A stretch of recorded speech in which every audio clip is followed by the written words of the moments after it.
नमस्कार, बंजारा बीट्स में आपका स्वागत है। मैं हूं ज्योति प्रकाश खरी।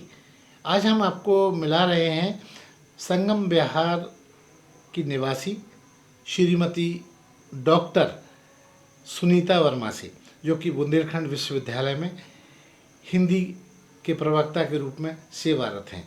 नमस्कार सुनीता जी।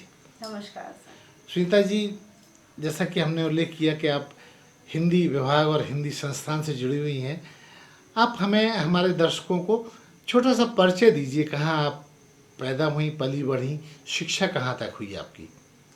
देखिए, मैं बुंदेलखंड विश्वविद्यालय में हूँ और जिला हमीरपुर के राठ तहसील के पास जराखर के पास एक छोटा सा गांव पड़ता है खिरिया। मैं वहाँ के जन्मी हूँ। परंतु जब मैं 4 वर्ष की थी तो मेरे पिता मुझे शहर लेके आए, क्योंकि वो शहर में नौकरी कर रहे थे और पहला जो शहर था वो ललितपुर था। ललितपुर में आकर के उन्होंने मेरी शिक्षा आरंभ करी। जो कॉन्वेंट स्कूल था वहाँ से उन्होंने मेरी शिक्षा दीक्षा दी। इसके बाद जहाँ जहाँ मेरे पिताजी का ट्रांसफ़र होता गया वहाँ वहाँ मैं शिक्षा ग्रहण करती गई। इस प्रकार से अगर देखा जाए तो उत्तर प्रदेश के कई जिलों में मेरी शिक्षा हुई। और इसी बीच में बस ये होता था कि जब मेरी फ्रेंड्स बनने लगती थी, मेरी सहेलियां बन जाती थी, और इस बीच जब पिताजी का ट्रांसफ़र हो जाता था तो मुझे बहुत तकलीफ़ होती थी। परंतु नए शहर में जा कर के फिर मैं रच बस जाती थी, रम जाती थी। और ऐसे करते करते मैं कानपुर विश्वविद्यालय से मैंने बीए और एमए डिग्री हासिल की। और कानपुर विश्वविद्यालय का बहुत विख्यात और बहुत अच्छी जो संस्था है, जोहारी देवी गर्ल्स डिग्री कॉलेज, वहाँ से मैंने पीजी किया है और वहीं का मेरी यूजी है। इसके सुनीता जी, आपने पीएचडी किया हुआ है, जी उसके बारे में भी हमें दर्शकों को बताइए। देखिए, मेरी शिक्षा से लेकर के और पीएचडी के बीच में कुछ वर्षों का गैप है। चूँकि मैं पढ़ रही थी, मेरे पिता ने मेरा विवाह कर दिया और मैं गृहस्थ जीवन में आ गई। कहाँ हुआ आपका विवाह? मेरा विवाह झांसी में हुआ। और किन से हुआ? मेरा विवाह श्री संजीव कुमार जी से हुआ, जो रेलवे में टिकट चेकिंग के पद पे थे। तो इस समय यहाँ आकर के जो सिविल लाइन झांसी है लाइट के पीछे, यहाँ मैं किराए के मकान में अपनी गृहस्थी का मैंने आरंभ किया। और यहाँ से रह करके संगम बिहार कॉलोनी में मैंने अपना निवास स्थान बनवाया। इसी क्रम में आप बताइए, आपके परिवार में कौन कौन है, कितने बच्चे हैं आपके? जी, मेरे परिवार में मेरे सास ससुर हैं, मेरे देवर और मेरे 2 बच्चे। मेरे पति तो हैं ही और मेरे बच्चों का नाम और उनका काम बताइए। जी, इस समय सर मेरे बच्चे, जो मेरा बड़ा बेटा है वो एनआईटी भोपाल से उसने बीटेक किया हुआ है और इसके बाद वो अपनी कंपटीशन की तैयारी यूपीएससी वगैरह में संलग्न है। वो इस समय तैयारी में, क्योंकि प्लेसमेंट ना ले करके मेरे पुत्र का ये कहना था कि मुझे माँ कुछ समय दीजिए, मैं तैयारी करना चाहता हूँ। तो बड़ा बेटा तो वहाँ भोपाल में है और जो मेरा छोटा बेटा है वो जब इंटर कर रहा था, ईश्वर की ऐसी कृपा और उसकी अथक प्रयास, उसका परिश्रम जो है सुफलित हुआ और पहले प्रयास में ही उसका नीट में सिलेक्शन हो गया और उसको आजमगढ़ मेडिकल कॉलेज में उसको दाखिला मिल गया। तो इस समय वो तीसरा वर्ष अपना पूर्ण कर रहा है। सुनीता जी, जैसा कि देखा गया है कि महिलाएं गृहस्थ जीवन में आ जाती हैं तो वो अपने परिवार को देखने में ही लग जाता है उनका पूरा जीवन, लेकिन आपने शिक्षा की तरफ आपका फिर रुझान कैसे आया? चूँकि मैं जब पढ़ती थी, पीजी कर रही थी, उस समय पीएचडी करने का बीज मेरे मन में वपन हो चुका था। परंतु उसे सही समय पर उसको दिशा देना था। उसे हवा मिल रही थी, हवा पानी में तो वो बीज चल ही रहा था। इस बीच 10 वर्ष के बीच में मैंने अपने मातृ धर्म का पालन किया, अपने दोनों पुत्रों का पालन पोषण अपने परिवार को देखते हुए जब किया और अपने बच्चों को पढ़ाना आरंभ किया, तो मेरे बच्चों ने एक बहुत अच्छा परिणाम मुझे दिया। उस परिणाम से मैंने ये सीखा कि मैं एक अच्छी शिक्षिका बन सकती हूँ और मैंने इस दिशा में प्रयास किया, जिसमें मेरा जो परिवार, मेरे पति, सभी ने मेरा साथ दिया। प्रथम तो जब मैं पीएचडी कर रही थी तो जीवाजी विश्वविद्यालय में मैंने बीच बीच में क्लासेस ली हैं रिसर्च स्कॉलर के अंतर्गत राजीव गांधी फेलोशिप मैंने पाई है। इसके बाद से 2014 से मैंने पंडित वासु गर्ल्स डिग्री कॉलेज जो शहर में है, वहाँ से मैंने अपना अध्यापन का कार्य शुरू किया और वहाँ मैंने बीए की कक्षाओं को हिंदी पढ़ाई। इसके बाद मैं एज ए गेस्ट लेक्चरर आर्य कन्या डिग्री कॉलेज से भी जुड़ी रही, वहाँ मैंने हिंदी भाषा का शिक्षण किया। फिर मैं कुछ समय के लिए शारदा देवी डिग्री कॉलेज में भी मैंने पढ़ाया। तत्काल कोरोना आने के बाद वैकेंसी आई बुंदेलखंड विश्वविद्यालय में और ईश्वर की कृपा से मेरा वहाँ पर चयन हो गया और अब मैं बुंदेलखंड विश्वविद्यालय के हिंदी विभाग में कार्यरत हूँ। सुनीता जी, कितने बरस से आप बुंदेलखंड विश्वविद्यालय को सेवाएं दे रही हैं? मुझे सर अभी 2 ही वर्ष हुए हैं, 2-2.5 वर्ष हुए हैं, अधिक समय नहीं हुआ है। सुनीता जी, जैसा कि आपने बताया कि शिक्षण मतलब पढ़ाने का तो आपको शौक है ही, इसके अलावा आपके और कौन से महत्वपूर्ण शौक हैं जो आज हमारे दर्शकों के साथ आप शेयर कर सकते हैं? देखिए, मेरा पढ़ना और पढ़ाना मेरा मुख्य शौक है।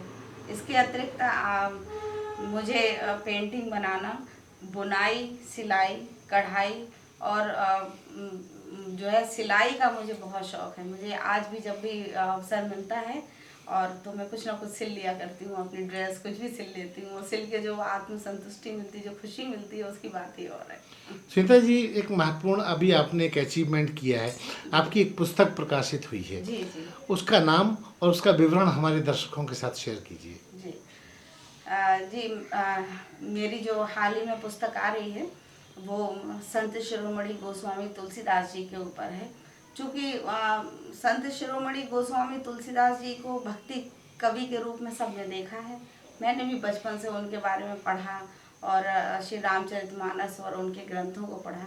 परंतु जब मैंने उनके ग्रंथ को पढ़ रही थी तो मैंने देखा कि यदा कदा यत्र तत्र, बल्कि सर्वत्र ही कहना चाहिए, कहीं ना कहीं कहीं औषधि का नाम आ गया, कहीं किसी वनस्पति का नाम आ गया या किसी अन्य ऐसी चीज़ का नाम आया, रोग का नाम आ गया। तो मेरे मन में आया कि गोस्वामी तुलसीदास जी ने तो भक्ति से संबंधित गीत लिखे हैं, वो दोहे लिखे हैं, परंतु मैं ये देख पा रही हूँ कि इसमें उन्होंने रोगों का भी अत्यधिक वर्णन किया। जब मैंने इस ओर मेरा रुझान हुआ तो मेरा शोध प्रबंध है वो भी इससे ही संबंधित है।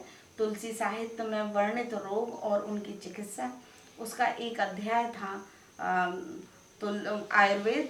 तो उस आयुर्वेद वाले अध्याय को मैंने विस्तारित रूप में प्रस्तुत किया इस पुस्तक के लिए, जिसमें मैंने ये सिद्ध करने का कोशिश की है। और हिंदी साहित्य में कि जब से हिंदी साहित्य में कहीं ना कहीं किसी न किसी रूप में आयुर्वेद समाहित है, उस आयुर्वेद को मैंने निकाल करके पुस्तक के रूप में आपके समक्ष लाने का एक छोटा सा प्रयास किया है।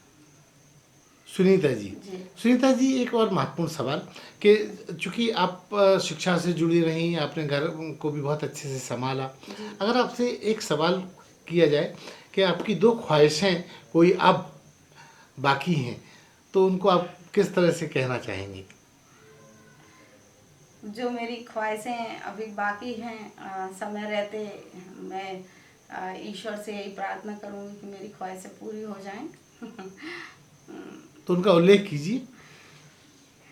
मेरी ख्वाहिश मुझे लेकर के है कि मैं अपने अध्यापन की दिशा में प्रोफेसर की ओर अग्रसर हूँ। और दूसरी सबसे बड़ी ख्वाहिश तो मेरी बच्चों को लेकर के है कि जो मेरा बड़ा बेटा तैयारी में लगा हुआ है उसको एक अच्छा सा प्लेटफॉर्म मिल जाए जिससे मैं एक IAS की माँ कहलाऊँ, जो मेरे लिए बहुत सुख का अनुभव होगा। दूसरा तो बच्चा मेरा डॉक्टर बन जाएगा, ऐसी आशा है, तो डॉक्टर की माँ हो जाऊंगी। श्वेता जी, एक महत्वपूर्ण सवाल और, आपने इतना सब कुछ किया, कहीं आप किसी महत्वपूर्ण सम्मानों से नवाजी गई हों तो उसका भी उल्लेख करें हमारे दर्शकों के साथ। जी जी सर, एक बार कुरुक्षेत्र विश्वविद्यालय से मुझे हिंदी साहित्य गौरव से सम्मानित किया गया है। कुरुक्षेत्र विश्वविद्यालय के जो गुरुजी हैं कामराज सिंधु जी, उन्होंने मुझे एक कहानी लिखने के लिए कहा और वो कहानी राष्ट्रीय अंतर्राष्ट्रीय लेखकों को लिखनी थी, जिसमें सभी को अपनी अपनी यथार्थपूर्ण कहानी लिखनी थी। तो पहले तो मैंने मना कर दिया कि इस विधा में मैंने कार्य नहीं किया है, परंतु उन्होंने कहा नहीं आप लिखिए। तो मैंने कहा ठीक है मैं लिखती हूँ। मैंने जब उस कहानी को लिखा तो उस कहानी का जो बैकग्राउंड था सर, वो मैंने अपने बुंदेलखंड के राठ क्षेत्र से जहाँ की पृष्ठभूमि, जी हाँ, उस पृष्ठभूमि को उठाया, ग्राम क्रिया की मैंने एक यथार्थपूर्ण कहानी लिखी। और चूंकि साहित्य का पुट देने के लिए थोड़ा कल्पना का भी समावेश करना ही होता है, उस पुट को देते हुए जब मैंने अपनी कहानी को पूर्ण करके और भेजी उनके सर के पास, तो मुझे बाद में पता चला कि जो वो कहानी है उसको प्रथम पुरस्कार मिला।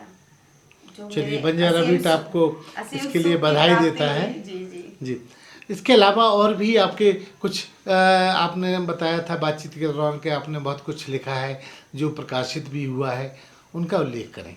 जी, मैंने मेरे राष्ट्रीय स्तर पे कई लेख हैं। जैसे मैथिली शरण गुप्त जी के ऊपर 2 लेख मेरे हैं।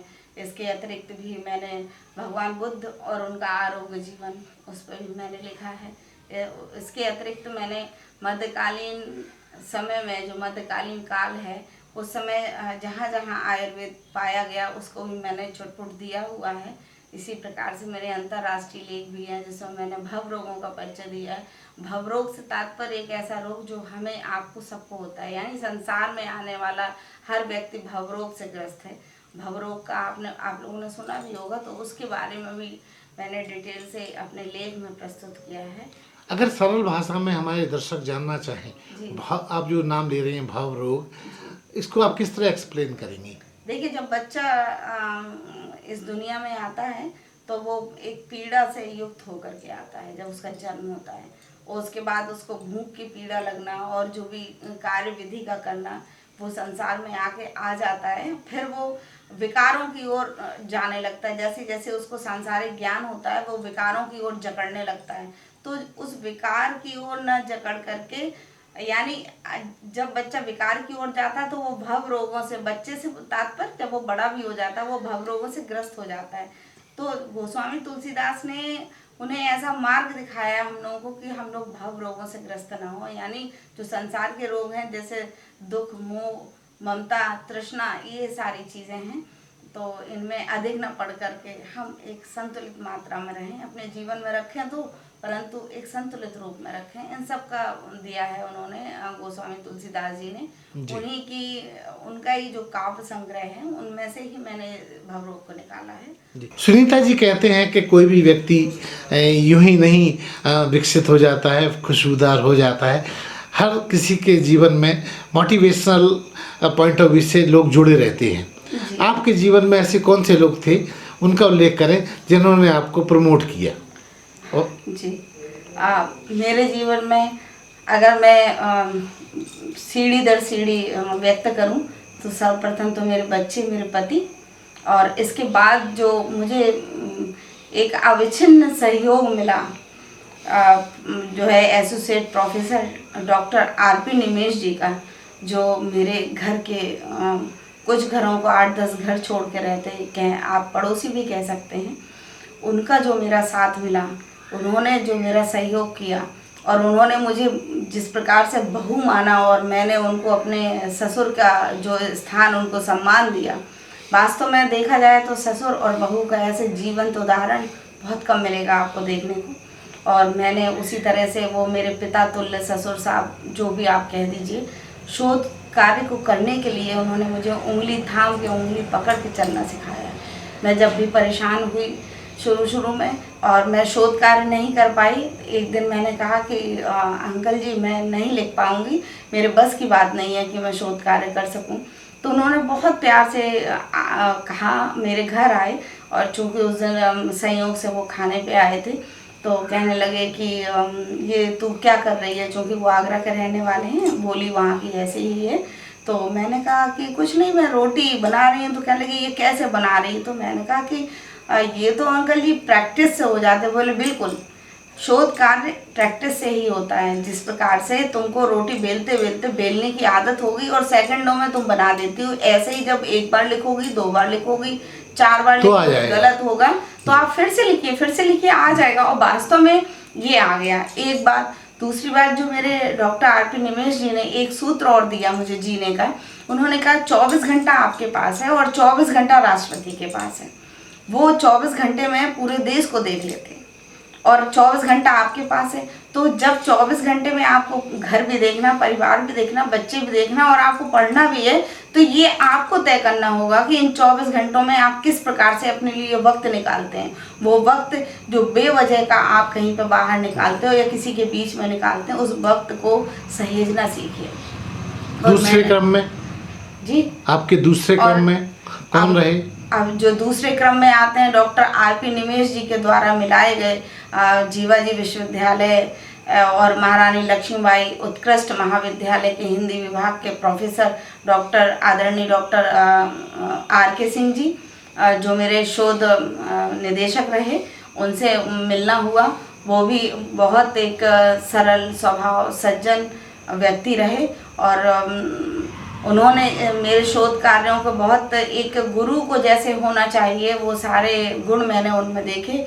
वो उनका लिबास तो आधुनिक रहा, परंतु उनका दिमाग वैदिक काल का रहा। और तीसरे नंबर पे जब चूंकि मेरा शोध था तुलसी साहित्य वर्णित रोग और उनकी चिकित्सा, चूंकि रोग और चिकित्सा, हम तो प्रोफेशनल रूप में डॉक्टर थे नहीं, चूंकि सर भी साहित्य के थे, हम भी साहित्य के थे। तो सर ने कहा कि बेटा एक एक्सपर्ट ऐसा भी चाहिए जो आयुर्वेद को जानता हो, और वो जब तक नहीं होंगे तब तक आपका शोध आगे नहीं बढ़ेगा। तो मेरी मुलाकात हुई डॉक्टर राम मिलन जी से, जो आयुर्वेद कॉलेज ग्वालियर रोड में द्रवगुण विभाग के जो प्रोफेसर रहे। इतने सरल, इतने सीधे, इतने सज्जन, और मैं क्या कहूँ, इतने सहयोगी। मैं नहीं समझती हूँ कि आज के समय में कोई इस प्रकार का व्यक्ति मिलेगा। उन्होंने जो मेरा सहयोग किया शुरू में, हालांकि मैंने तीनों गुरुजन की बहुत डांट भी खाई है और जहाँ गलती करूँगी तो डांट खाऊंगी, परंतु उन्होंने मुझे उस डांट के बाद चलना सिखाया, बताया कि कैसे किया जाता है। और डॉक्टर राम मिलन जी का ही पूरा है कि उन्होंने अपने विषय का अथाह ज्ञान मुझे दे दिया, जो मैं आज पुस्तक लिख पाई हूँ। मैं उनको नतमस्तक प्रणाम करती हूँ। ये उनकी देन है कि मैं इस पुस्तक को साकार कर पाई हूँ। सुनीता जी, एक बात ये कि चूँकि बंजारा बीट्स एक युवाओं से जुड़ा हुआ एकेडमिक इन्फॉर्मेशन देने वाला चैनल है, आप हमारे दर्शकों को, चूँकि आप एक अच्छी शिक्षिका हैं और युवाओं से जुड़ी हुई हैं, क्या संदेश देना चाहेंगी? मैं युवाओं को यही संदेश देना चाहूँगी कि जो भी युवा अपने जो भी शिक्षा ग्रहण कर रहा है, वो जो भी पाठ्यक्रम को कर रहा है, यानी कि वो जो भी डिग्री कर रहा है, यूजी की और पीजी की, बीए, बीएससी, बीकॉम अथवा एमसीए, बीसीए इत्यादि, उन सब को वो बहुत उससे मन से पढ़े। क्योंकि कोई भी कोर्स छोटा या बड़ा नहीं होता, कोई भी कोर्स ऐसा नहीं है कि बहुत अच्छा या बुरा हो। बस ये युवाओं को आज आवश्यकता है कि अपने कोर्स को सजगतापूर्ण पढ़ने की, उसे समझने की, उसे जानने की और उसे जीवन में उतारने की, ताकि वो उसके मूल उद्देश्यों को समझ करके अगर वो ये सब चीज़ें सीख लेता है, तो मेरा ऐसा मानना है कि वो अपने जीवन में कभी भी असफल नहीं हो सकता है, कोई ना कोई मार्ग खोज लेता है। तो ये थी डॉक्टर सुनीता वर्मा, जो अपने जीवन की यात्रा, शिक्षा की यात्रा और अपने व्यवहारिक परिस्थितियों की यात्रा को बंजारा बीट के साथ शिद्दत से शेयर कर रही थी। बंजारा बीट से बात करने के लिए सुनीता जी बहुत बहुत धन्यवाद। जी धन्यवाद। अरे हाँ, इस चैनल को लाइक और सब्सक्राइब करना ना भूलें। देखते रहिए बंजारा बीट्स।